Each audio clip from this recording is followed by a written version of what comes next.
Horror कहानियां TV. पुनर्जन्म। पूजा के घर में आज उसके बेटे राहुल के 18वें जन्मदिन की तैयारियां जोरों शोरों से चल रही थी और उसी के साथ उन सब के लिए दूसरी खुशी की बात यह होती है कि आज ही पूजा के बड़े भाई कमल भी काफ़ी सालों बाद ऑस्ट्रेलिया से वापस लौटने वाले हैं।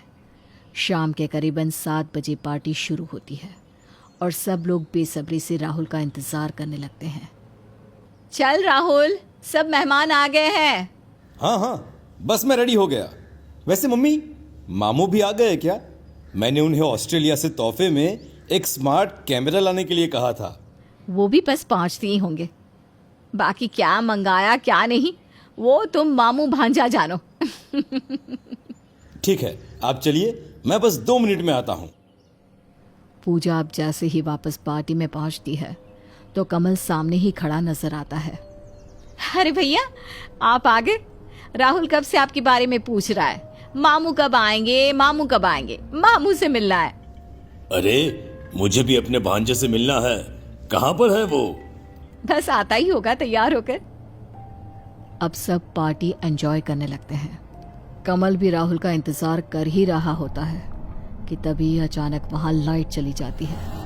अंधेरा होते ही कमल को ऐसा एहसास होता है जैसे किसी ने उसके कंधे पर हाथ रखा हो। कौन है? तभी उसे एक अजीब और डरावनी आवाज अपने कानों में सुनाई देती है। जल्दी तुमसे मुलाकात होगी। वो आवाज सुनते ही जैसे कमल के पैरों तले जमीन खिसक जाती है। उसके सर से पसीना छूटने लगता है। इससे पहले कि वो कुछ बोल या समझ पाता, लाइट आ जाती है। अब कमल जैसे ही अपने आसपास सब तरफ देखता है तो वहां कोई नहीं होता।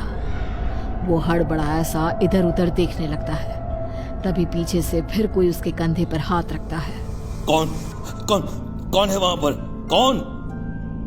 अरे मामू, मैं हूँ, आपका भांजा राहुल।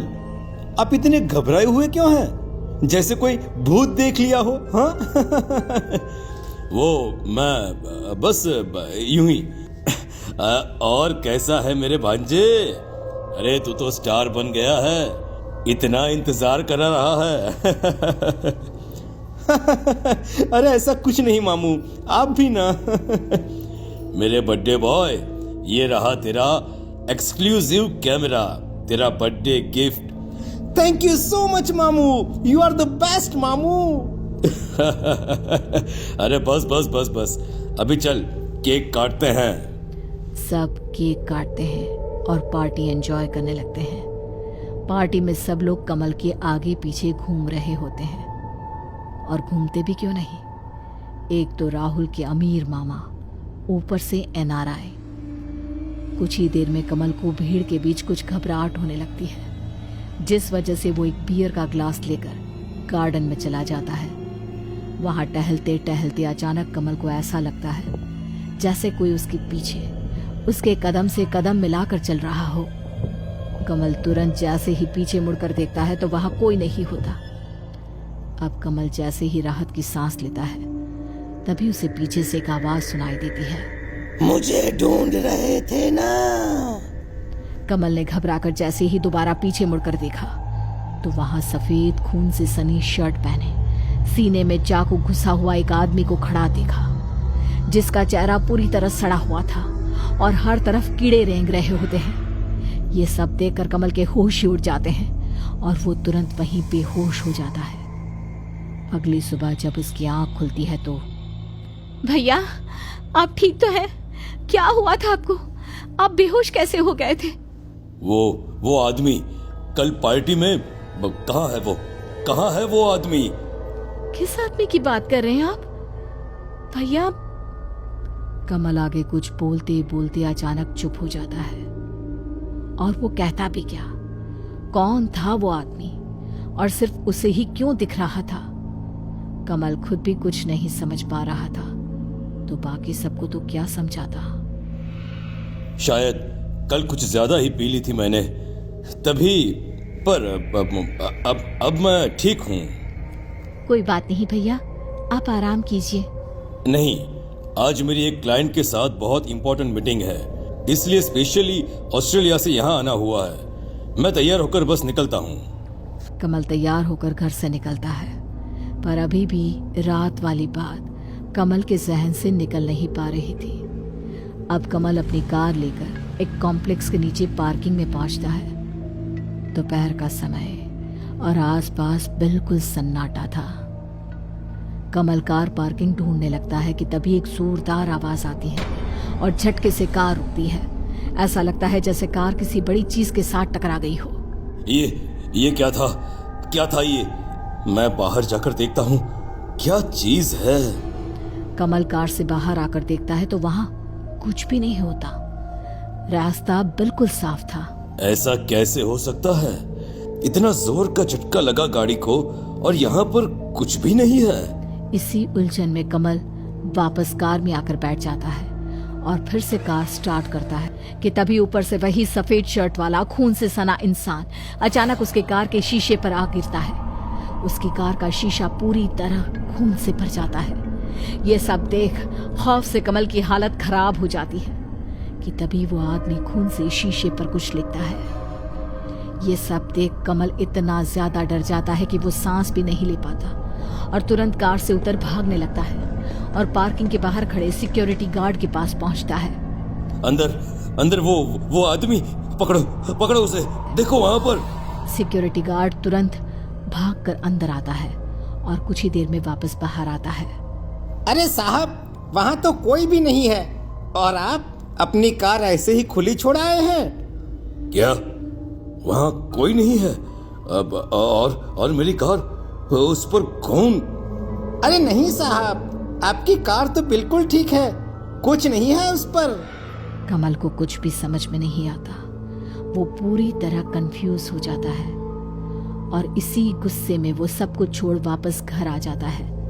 उसे समझ में नहीं आ रहा था कि ये सब उसके ख्याल है या हकीकत। वो घर में बैठा ये सब कुछ सोच ही रहा होता है कि फोन की घंटी से उसका ख्याल टूटता है।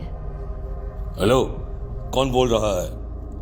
अगर तुम अभी के अभी अपने फार्म हाउस पर नहीं आए तो दोबारा कभी अपने भांजे का मुंह नहीं देख पाओगे। हेलो, कौन बोल रहा है? हेलो, कहाँ है मेरा भांजा? राहुल। तभी कमल को राहुल के रोने की आवाज सुनाई देती है। मामू बचा लीजिए मुझे, मामू। हेलो राहुल बेटा। कमल बिना कुछ सोचे, बिना किसी को कुछ बताए अपनी कार लेकर फार्म हाउस के लिए निकल पड़ता है। कुछ ही देर में वो फार्म हाउस पहुंच जाता है, जहां पहुंचते ही उसे एक अजीब से डर का एहसास होता है। पर वो सब कुछ भुलाते हुए अंदर पहुंचता है, जहां सफेद शर्ट पहने एक आदमी उसकी तरफ पीठ करे खड़ा है। कौन हो तुम? और मेरा भांजा राहुल कहाँ पर है? अगर उसे कुछ हुआ ना तो मैं तुम्हें छोड़ूंगा नहीं, समझे? कमल की बात पर अब वो आदमी जैसे ही पीछे मुड़ता है तो उसका चेहरा देख कमल के होश उड़ जाते हैं। राहुल तुम ठीक तो हो ना बेटा? वो कहाँ है जिसने तुम्हें किडनैप किया है? राहुल नहीं, माणिक। क्यों, याद आया कुछ? कौन माणिक? और ये क्या बोल रहे हो तुम? वही माणिक जिसे तुमने 18 साल पहले पैसों के लालच में अपनी कार के नीचे कुचल दिया था, और जब उससे भी तुम मुझे नहीं मार पाए तो मेरे सीने में खंजर घोंप कर मुझे मार दिया था। ये कैसे? नहीं, ये नहीं हो सकता। तुम ये सब कैसे? राहुल। तुम्हारा राहुल ही हूं मैं। तुमसे बदला लेने के लिए मुझे पुनर्जन्म लेना पड़ा और अब बदला पूरा होगा।